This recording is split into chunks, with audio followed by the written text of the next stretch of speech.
Hi guys, आज 12 में VVI question series में हम लोग अवकल समीकरण का व्यापक हल निकालना सीखेंगे।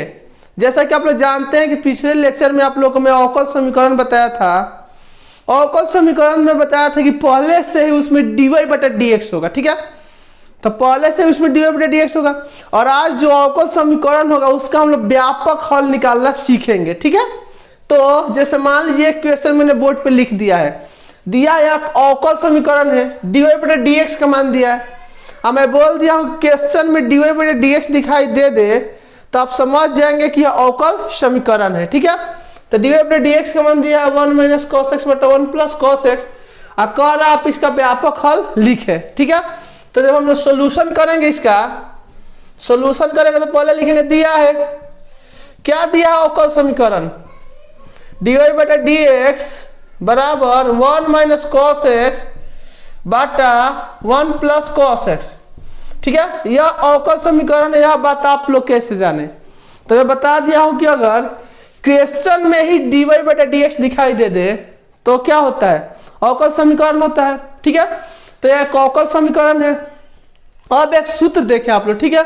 मैंने आप लोगों को सूत्र पढ़ाया था cos 2x बराबर 2 cos स्क्वायर x - 1, ठीक है। यह cos 2x था। तो अगर मान लीजिए कि -1 आगे आएगा तो क्या होगा, +1 हो जाएगा और साथ में 2x का 2 यहां से हट जाएगा तो यहां पर हो जाएगा x/2। तो याद कर ले 1 + cos x का सूत्र होता है 2 cos स्क्वायर x/2। उसी तरह से 1 - cos x का सूत्र होता है 2 sin स्क्वायर x/2, ठीक है। यह सूत्र आप लोग मैं पढ़ा दिया हूं, प्रूफ कर दिया हूं, ठीक है। तो आगे बढ़ेंगे तो dy/dx बराबर, जब हमने इसका सूत्र लिखा 1 - cos x का, तो सूत्र होता है 2 sin स्क्वायर x/2 और 1 + cos का सूत्र होता है 2 cos स्क्वायर x/2। 2 से 2 क्या हो गया, कैंसिल हो गया। जब 2 से 2 कैंसिल हो गया तो क्या हुआ देखें, dy/dx बराबर हो गया आपका, हम जानते हैं कि sin x बटा cos x का सूत्र होता है tan x, तो हो जाएगा आपका tan स्क्वायर x/2। यहां तक में किसी को दिक्कत नहीं है। अब देखें, इसके बाद अवकल समीकरण का व्यापक हल निकालना हो, मतलब dy/dx का मान दिया रहेगा और y का मान निकालना होगा, ठीक है।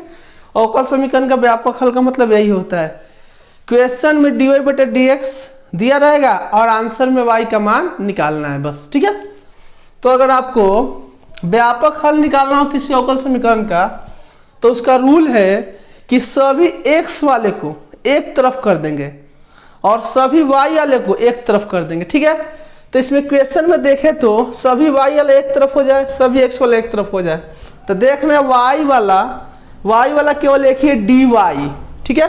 तो इसको एक तरफ आगे रख दें और देख रहे हैं dx x वाला है, x चर में है, तो इसको पीछे कर देंगे तो क्या होगा देखें तो dy बराबर tan square x/2 × dx, clear है, ठीक है। अब इसके बाद हम लोग क्या करेंगे कि जब x वाले सभी एक तरफ हो जाएंगे और y चर वाले सभी एक तरफ हो जाएंगे, किसी को आगे पीछे करे उससे कोई दिक्कत नहीं है। उसके बाद हम क्या करेंगे कि दोनों तरफ इंटीग्रेशन का चिन्ह दे देंगे, क्लियर है। तो अब आगे भी इंटीग्रेशन का चिन्ह देंगे तो dy, अब पीछे भी इंटीग्रेशन का देंगे तो होगा आपका tan square x/2 × dx, clear है। यहां तक आसान है। हमने क्या सिखाया, पहले से अवकल समीकरण दिया हो, dy/dx का मान दिया हो, तो अगर सूत्र पे टूटे तो सूत्र पे तोड़ के सवाल को सीधा कर लेंगे। सवाल को सीधा करने के बाद सभी y चर वाले को एक तरफ और x चर वाले को एक तरफ करेंगे और उसके बाद दोनों तरफ इंटीग्रेशन का चिन्ह दे देंगे। साथ में यह भी ध्यान रहे कि dx हमेशा ऊपर हो और dy हमेशा ऊपर हो, तो ही ना उसके सापेक्ष हम इंटीग्रेट करेंगे। dx को नीचे नहीं लाना है, हर में नहीं लाना है, उसी तरह dy को हर में नहीं लाना है, ठीक है। तो dy वाला y वाला को एक तरफ और x वाले को एक तरफ करते समय इस बात का ध्यान रखेंगे कि dx और dy हमेशा ऊपर हो, क्लियर है यहाँ तक। और उसके बाद अब इसका इंटीग्रेशन निकाल देंगे। तो हम tan स्क्वायर एक्स का इंटीग्रेशन पढ़े हैं, ठीक है। हमने बताया था आप लोग को कि जब tan स्क्वायर एक्स हो तो उसका सूत्र होता है सेक स्क्वायर एक्स माइनस 1। इस सूत्र पे इसका इंटीग्रेशन निकलता है, ठीक है। तो आगे बढ़ेंगे तो dy का इंटीग्रेशन तब y हो जाएगा। dy का इंटीग्रेशन क्या हो जाएगा, y। इसका इंटीग्रेशन निकालने के लिए सूत्र होता है sec square X by 2 minus 1 into हो गया आपका dx। क्लियर है, क्योंकि tan स्क्वायर का सूत्र होता है सेक स्क्वायर एक्स माइनस 1। आगे बढ़े तो y बराबर, अब बताएं सेक स्क्वायर एक्स का इंटीग्रेशन हम पढ़े हैं क्या चीज, tan, ठीक है। तो सेक स्क्वायर एक्स बाई 2 का होगा tan एक्स बाई 2, और साथ में हम जानते हैं कि इंटीग्रेशन में साथ में इंटीग्रेशन निकल गया तो इंटीग्रेशन का चिन्ह हटा दें। इंटीग्रेशन में x के साथ, ठीक है, जो भी कांस्टेंट गुणा में रहता है वो भाग में उतरता है, और भाग में रहता है तो गुणा में उतरता है। 2 क्लियर है। अब माइनस, ठीक है, 1 का क्या होता है तो 1 का इंटीग्रेशन था x, और साथ में प्लस में एक c दे देंगे। ये भी ध्यान रखेंगे c को हमेशा x के तरफ ही देंगे, ठीक है। प्लस क्या दे देंगे c। तो यह निकल गया मेरा किसका मान, y का मान हो गया। और जब y का मान निकल गया तो यही मेरा आंसर हो गया, यही मेरा व्यापक हल हो गया, ठीक है। एक बार और समझ लें, क्योंकि एक नया क्वेश्चन है और एग्जाम के लिए हद से ज्यादा इंपॉर्टेंट है। पहले से अवकल समीकरण दिया हो और कहे कि उसका व्यापक हल निकाले, इसका मतलब कि पहले से dy बटा dx का मान दिया रहेगा। पहले सूत्र पे तोड़ के उसे सवाल को सीधा कर लेंगे, उसके बाद सभी y वाला को एक तरफ, x वाला को एक तरफ कर लेंगे। इस बात को ध्यान रखेंगे dy तथा dx हमेशा ऊपर ही रहे। उसके बाद दोनों तरफ इंटीग्रेशन का चिन्ह दे देंगे। इंटीग्रेशन निकालने आप सभी को आता ही है, जिससे कि y का मान निकल जाएगा। और ध्यान रखेंगे कि प्लस c हमेशा x की तरफ देंगे, और जब y का जो मान निकल जाएगा वही मेरा व्यापक हल होगा।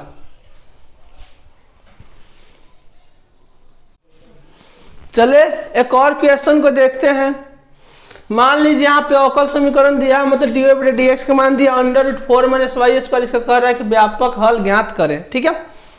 तो सोल्यूशन करेंगे, तो पहले क्या दिया है लिखेंगे, दिया है क्या दिया है, dy बटा dx बराबर √4 माइनस वाई स्क्वायर दिया है, ठीक है।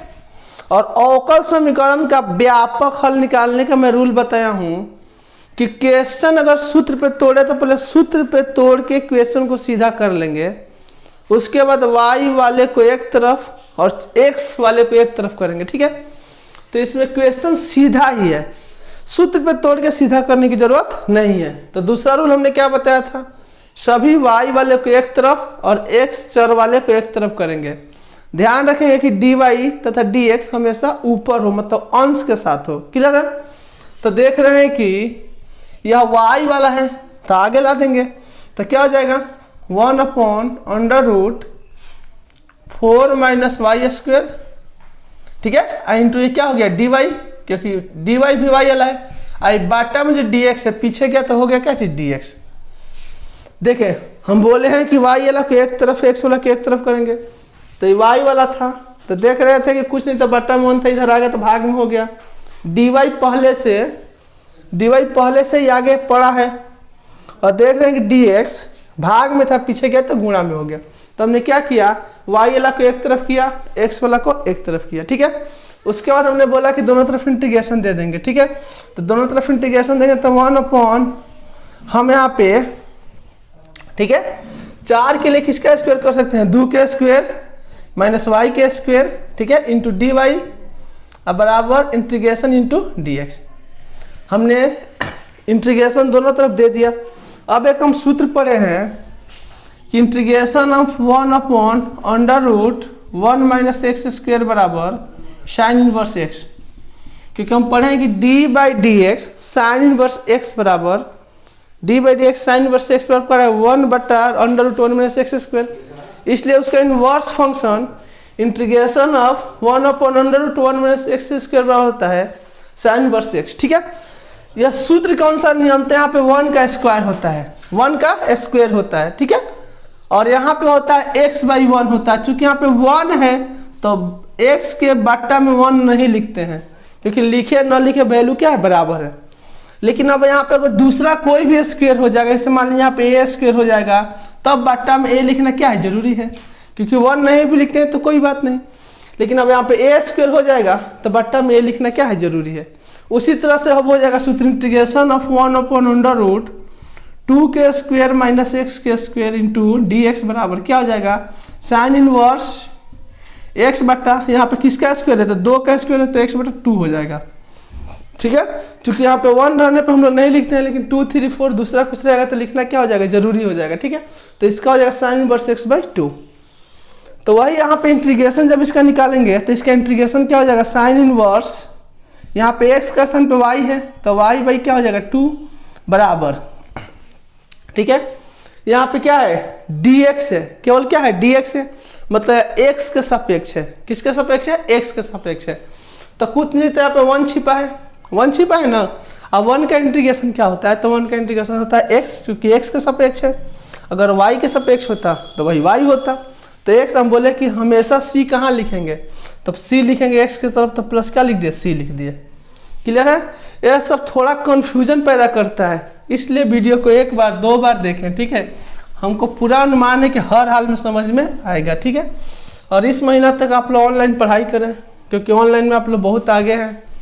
ठीक है, इसके बाद आप लोग को ऑफलाइन बुला दिया जाएगा, क्योंकि ऑफलाइन आएंगे तो हम लोग लिखना सिखाएंगे, परीक्षा में कैसे लिखना है, पेपर को कैसे सेट करना है, ये सब हम सिखाएंगे। क्लियर है, यहाँ तक क्लियर हो गया। अब देखें आगे साइन इनवर्स रहता है तो पीछे जाता है तो क्या होता है, साइन हो जाता है।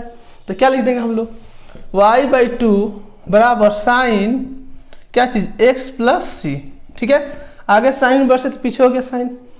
अब देख रहे हैं कि आगे 2 भाग में है तो पीछे जाएगा तो किस में होगा, गुणा में होगा।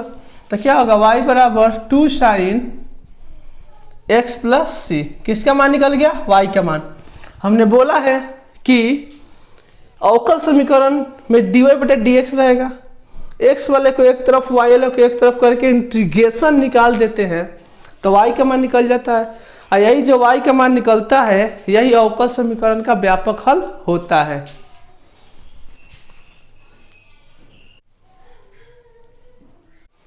चले एक और काफी महत्वपूर्ण क्वेश्चन को देखते हैं।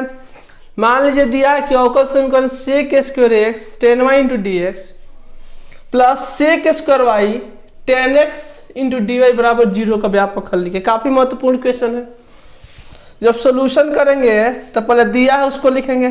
क्या दिया है बोले, दिया है sec² x tan y × dx plus sec² y tan x × dy बराबर 0 दिया है। क्लियर है, अब हमें इसका व्यापक हल निकालना है। ठीक है, तो एक काम किया जाए, आगे हम अच्छी तरह जानते हैं कि y का ही मान रहेगा तो बेस्ट है, तो dx वाले को पीछे लेके चला जाए। ठीक है, तो dx वाले को पीछे लेंगे तो y वाला आगे रह जाएगा तो क्या होगा, देखें तो sec² y tan x × dy, sec² y tan x × dy आगे रह गया, ई उड़ के पीछे जाएगा तो प्लस है तो क्या हो जाएगा, माइनस बराबर माइनस हो जाएगा यार। ठीक है, sec² x tan y × dx।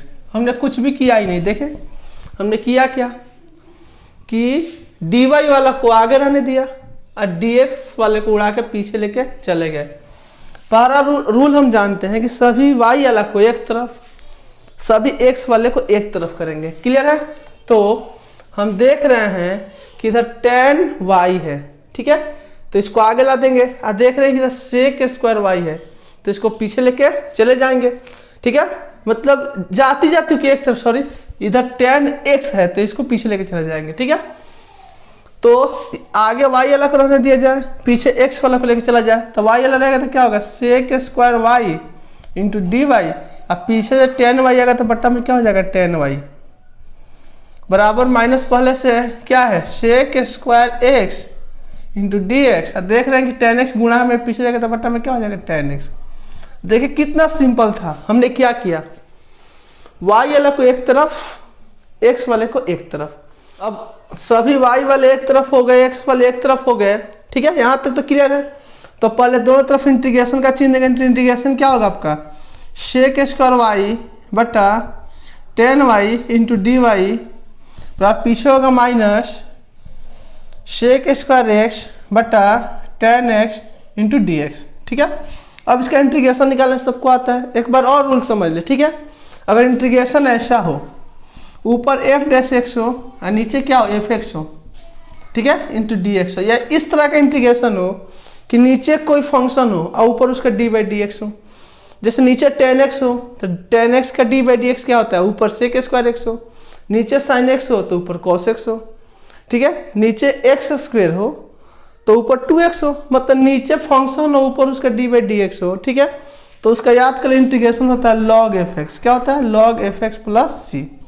ये याद कर ले एक बात को। ठीक है, कोई भी फंक्शन नीचे हो ऊपर उसका डिफरेंशिएशन हो तो उसका जब इंटीग्रेशन निकालेंगे तो इंटीग्रेशन क्या होगा, लॉग नीचे वाला, लॉग नीचे वाला।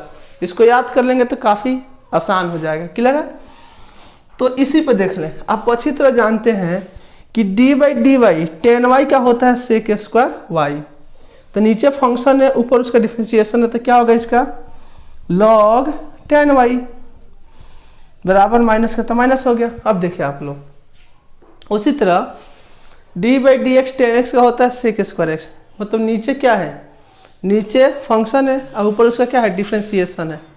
नीचे फंक्शन ऊपर उसका डिफरेंशिएशन है तो क्या हो जाएगा, log ten x plus log c. एक बात और याद कर लो। ठीक है, अगर दोनों तरफ पूरा लॉग ही दिखाई दे तो कांस्टेंट को भी आप लोग लॉग सी ले लेंगे। ठीक है, कांस्टेंट को भी लॉग सी ले लेंगे। आगे बढ़ेंगे, जब आगे बढ़ेंगे तो आप सभी विद्यार्थी जानते हैं कि आप माइनस पीछे आगे जाएगा तो प्लस, तो क्या हो जाएगा,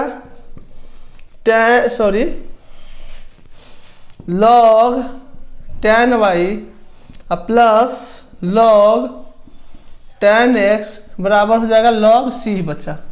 ठीक है, क्योंकि अब माइनस था पीछे गया तो आगे आया तो प्लस हो गया। अब सूत्र जानते हैं हम लोग कि log m plus log n बराबर एक लॉग हो जाता है m n आपस में गुणा में हो जाता है। ठीक है, सूत्र होता है दो जगह लॉग हो प्लस में हो तो सिंगल लॉग हो जाता है और दोनों आपस में गुणा में जुड़ जाता है। ठीक है, तो उसी तरह log ten Y log ten X है तो सिंगल लॉग हो जाएगा तो लॉग क्या हो जाएगा, ten Y into ten X. ठीक है, तो जोड़ में रहेगा तो लॉग दो जगह रहेगा और जब गुणा में हो जाएगा तो लॉग एक जगह हो जाएगा। ठीक है, बराबर हो गया क्या चीज, लॉग सी। ठीक है, आगे बढ़ेंगे तो दोनों तरफ लॉग कैंसिल, क्या बच गया, टेन एक्स टेन वाई। अरे गुणा में तो आगे पीछे कर सकते हैं, बराबर सी। या देखिए आंसर हो गया, यही उसका व्यापक हल हुआ। साथ में 2-3 दिन से हम दशहरा में बिजी थे। ठीक है, इसलिए वीडियो नहीं दे पा रहे थे, आज भी एक काम में व्यस्त हैं। कल से पुनः रेगुलर वीडियो आएगा। जो विद्यार्थी एडमिशन नहीं लिया है नया बैच में, उससे आप लोग बोल दे एडमिशन ले ले। थैंक्स।